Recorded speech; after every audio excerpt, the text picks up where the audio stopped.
Channel science मेटाजोन। आज हम इस लेक्चर में बात करेंगे एक आप अपने नए चैप्टर के बारे में, that is control and coordination. ये क्लास 10th का एक बहुत इम्पॉर्टेंट चैप्टर है हमारी बायो का। इसके अंदर हमें ये पढ़ना है कि कैसे हमारी बॉडी कंट्रोल एंड कोऑर्डिनेट करती है। तो इसके अंदर हमें अपने दो सिस्टम्स के बारे में पढ़ना है। First is our nervous system and next is our endocrine system. Okay, इन दोनों से मिलके हमारी बॉडी कैसे रेगुलेट करती है, कंट्रोल करती है और साथ में कोऑर्डिनेट भी करती है और इतने अच्छे तरीके से काम करती है। So that is called control and coordination. Control and coordination जानने से पहले हमें कुछ टर्म्स समझने पड़ेंगे, जैसे कि यार first term is stimuli. Okay, stimuli का मतलब क्या होता है, जैसे कि जितने भी चेंजेस होते हैं ना हमारे एनवायरनमेंट के अंदर, जिसको एक ऑर्गेनिज्म रिस्पॉन्ड करता है या उसको देख के एक ऑर्गेनिज्म रिएक्ट करता है उसकी तरफ, that is called stimuli. Okay, जैसे कि मैं आपको एक बेस्ट एग्जांपल बताती हूँ इसका। जब हमें ठंड लगती है, हमारी बॉडी पे जितने भी हमारे गूज बम्स होते हैं, ठीक है, रोंगटे कहते हैं ना जिन्हें हम हिंदी में, तो रोंगटे जो होते हैं वो खड़े हो जाते हैं क्योंकि हमारी बॉडी उस टाइम पे एडजस्ट करने की कोशिश कर रही होती है। जैसे हमें कहीं पर अगर बहुत ज़्यादा गर्मी लग रही होती है तो वहाँ पे हमारी बॉडी स्वेटिंग करना स्टार्ट कर देती है अपने आप। तो दिस इज कॉल्ड कि एनवायरनमेंट को देख के हमारी बॉडी ने कुछ चीज़ ऐसी रिएक्ट करी, दैट इज कॉल्ड स्टिमुलस। कि वो चीज़ क्या थी, कुछ ऐसा स्टिमुलस था, ठीक है, जिसकी चेंजेस इन एनवायरनमेंट, जिसके ऊपर एक ऑर्गेनिज्म ने रिएक्ट किया। अब ऑर्गेनिज्म रिएक्ट क्यों करता है, बिकॉज ऑर्गेनिज्म की ये प्रॉपर्टी है कि वो किसी भी स्टिमुलाई को देख के रिएक्ट करेगा। Okay, now let's understand what is nervous system. हमारी बॉडी इतने अच्छे तरीके से काम करती है, लाइक अगर मैंने किसी गर्म चीज़ को हाथ लगा लिया तो अपने आप मेरी बॉडी में ऐसी कुछ रिएक्शंस होंगी जिसकी वजह से मैं अपनी हाथ को तुरंत ऐसे पीछे हटा लूँगी। तो इन्हें रिफ्लेक्स एक्शंस वगैरह कहते हैं, जो हम अपने चैप्टर में पढ़ेंगे। ये सारे कैसे रेगुलेट होते हैं, ये एक बहुत इंटरेस्टिंग फिनोमेना है जानने के लिए।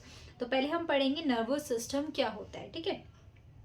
It is made up of organized network of nerve cells या फिर न्यूरॉन्स। देखो, नर्व सेल्स और न्यूरॉन्स में डिफरेंस क्या होता है कि आप एक सिंगल को, आपको अभी छोटी क्लासेस में यही जानने की जरूरत है। एक सिंगल की बात कर रहे हैं तो हम उसे न्यूरॉन कह देंगे, और कई सारों के बंचेस के बारे में बात कर रहे हैं तो हम उन्हें नर्व सेल्स कह देते हैं। Okay, and it is specialized for conducting information. अगर आपको यह भी समझ नहीं आ रहा है, कोई नहीं, हम डायग्राम के अंदर देखते हैं, पर पहले देख लीजिए एक बार थोड़ा कि नर्वस सिस्टम एक ऐसी यूनिट है जो किससे बनी होती है, organized network of nerve cells या न्यूरॉन्स, यानी कि बहुत सारे न्यूरॉन्स आपस में कंबाइन करते हैं और क्या बनाते हैं, नर्वस सिस्टम को कंबाइन करते हैं। ये किस लिए होता है, स्पेशलाइज्ड होता है कंडक्टिंग इन्फॉर्मेशन। कंडक्टिंग इन्फॉर्मेशन का मतलब है कि एक इन्फॉर्मेशन को एक बॉडी पार्ट से दूसरे बॉडी पार्ट पे लेके जाने को हम कहते हैं conducting the information. So this is the work of nervous system.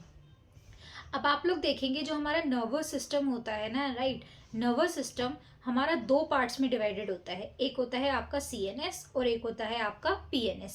CNS, देखो सीएनएस से मतलब समझ आता है कि सेंट्रल नर्वस सिस्टम के बारे में बात कर रहे हैं। हमारे सेंटर में क्या है, ब्रेन, ठीक है, और बैक साइड पे क्या है, स्पाइनल कॉर्ड। तो this comes under central nervous system, कि हमारा क्या क्या आ रहा है इसके अंदर, ब्रेन आ रहा है और साथ में क्या आ रहा है, हमारा सेंट्रल नर्वस सिस्टम के अंदर हमारी पीछे स्पाइनल कॉर्ड आ रही है। तो सेंटर में आ गई ये दोनों चीजें।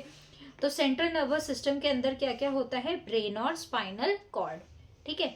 PNS, peripheral. पेरिफेरल का मतलब होता है कि बाहर बाहर से, ठीक है। तो पेरिफेरल में हमारे क्या क्या आते हैं, हमारे हाथ आ रहे हैं, हमारे पैर आ रहे हैं, मतलब कि हमारे सेंटर के अलावा जितना भी पार्ट्स है किस में आ रहा है, पेरिफेरल में आ रहा है। ओके, तो पेरिफेरल में क्या आते हैं, जितने भी नर्व्स ले जाना लाना कर रहे हैं ना इंफॉर्मेशन का, वो आते हैं हमारे पेरिफेरल नर्वस सिस्टम के अंदर। ओके, जितने भी सेंसरी मोटर नर्व्स होते हैं वो किसके अंदर आते हैं, हमारे पेरिफेरल नर्वस सिस्टम के अंदर। क्लियर, इसको डायग्राम से देख लेते हैं एक बार हम लोग।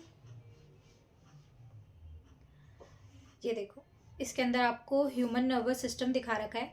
तो ये जो हमारा सेंटर वाला पार्ट है ब्लू वाला, ये है हमारा ब्रेन, ठीक है, और ये जो नीचे की साइड आ रही है ये क्या है, आपकी स्पाइनल कॉर्ड। तो ये दोनों कॉन्स्टिट्यूट कर रहे हैं हमारा सीएनएस, यानी कि सेंट्रल नर्वस सिस्टम। अब जितनी भी ये नर्व्स जा रही है ना, चाहे यहाँ से जा रही हैं, चाहे ब्रेन से जा रही है, कहीं से भी जा रही हैं, जितनी भी ये नर्व्स जा रही हैं, हमारे स्पाइनल कॉर्ड से रिलेट होती हुई, इन्हें हम कहते हैं पीएनएस, यानी कि पेरिफेरल नर्वस सिस्टम। क्लियर? एकदम ठीक। अब देखते हैं डिफरेंस क्या होता है सेंसरी में और मोटर में, डिफरेंस क्या होता है। ठीक है,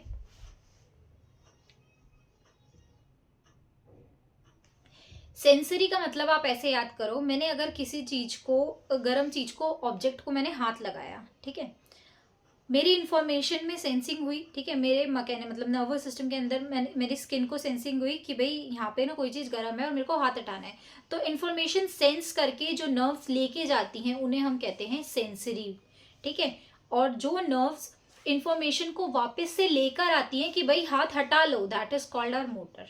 ठीक है, जो इंफॉर्मेशन को सेंस करके लेके जा रही हैं दैट आर कॉल्ड सेंसरी, और जो हमें इंफॉर्मेशन बता रही है कि भाई अब वो ऑब्जेक्ट गर्म है, हाथ हटा लो जल्दी से, तो that is called our motor nerves. Clear है एकदम? ठीक है, तो सेंसरी और मोटर, ये इम्पल्स सेंसरी कहाँ तक लेके जाती है, सीएनएस को लेके जाएगी इन्फॉर्मेशन। ठीक है, स्किन पे हमारा टच हुआ और इन्फॉर्मेशन को कहाँ तक लेके गई, ऊपर सीएनएस तक। अब सीएनएस से इन्फॉर्मेशन आ चुकी है, ठीक है, फिर हमारी इफेक्टर मसल काम करेगी कि जो भी हमारा पैर लगा है किसी भी चीज पे, गर्म चीज पे, तो उसको हटा लो, इफेक्टर मसल काम करेगी। ठीक है, अब एक चीज देखते हैं हम लोग कि रिसेप्टर्स क्या होते हैं। What are receptors? देखो, specialised tip of some nerve cells that detect the information from the environment, these receptors are located in our sense organ। देखो, एक जनरल भाषा में मैं आपको समझाती हूँ।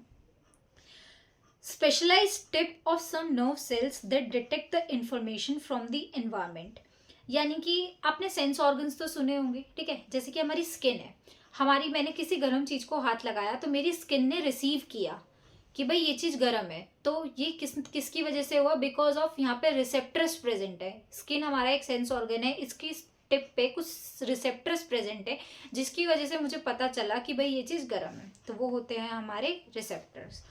अब हमारे सेंस ऑर्गन्स कितने होते हैं, 5। आईज, ईयर्स, स्किन, नोज और टंग। ओके, मालूम है आप सबको। आंखें किस काम आती हैं, देखने के लिए, ईयर्स सुनने के लिए, स्किन हीट और कोल्ड का पता करने के लिए, नोज स्मेल के लिए, टंग टेस्ट के लिए। ये सब जनरल इंफॉर्मेशन आपको मालूम होगी। आईज के बारे में बात करें तो इसके अंदर जो रिसेप्टर्स प्रेजेंट होते हैं उन्हें हम कहते हैं फोटो रिसेप्टर। देखो, कहीं भी अगर फोटो वर्ड आ जाए तो समझ लो वो आईज से, लाइट से, इन सब चीज़ों से रिलेटेड है। ठीक है, फोटोसिंथेसिस पढ़ते हैं तो फोटो का मतलब होता है लाइट। ओके, तो फोटो का मतलब इधर है हमारा आईज से रिलेटेड। ठीक है, फोटो रिसेप्टर्स, क्योंकि लाइट जाती है आंखों के अंदर। फोनो रिसेप्टर, फोन पे सब लोग बात करते हैं तो आपको इससे याद हो जाएगा फोनो रिसेप्टर, सुनते हैं ना, तो फोनो रिसेप्टर। स्किन से थर्मो, थर्मो का मतलब आपने सुना होगा, जैसे थर्मामीटर होता है ना, किस लिए होता है, टेम्परेचर नापने के लिए होता है। ठीक है, तो थर्मो रिसेप्टर्स। नोज ऑल्फैक्टरी और टंग गस्टेटरी। ठीक है, अब ये सेंस ऑर्गन्स कुछ आपको इस डायग्राम की हेल्प से समझ आएंगे। ठीक है, ये थोड़ा गड़बड़ हो गया इन्होंने इधर दिखाने में। आइज विजन के लिए होती हैं, ये रही हमारी आइज। ठीक है, उसके बाद नोज स्मेल के लिए होती है, टंग टेस्ट के लिए होती है, हमारे जो ईयर्स होते हैं वो हियरिंग के लिए होते हैं, ये ईयर्स हमारे हियरिंग के लिए, सुनने के लिए, और जो हमारी स्किन है वो सेंसेशन ऑफ टच के लिए होती है। ठीक है, दिस इज रॉन्ग। अगर आपको लेक्चर पसंद आया हो then like, share and subscribe to the channel. Thank you for watching science meta zone.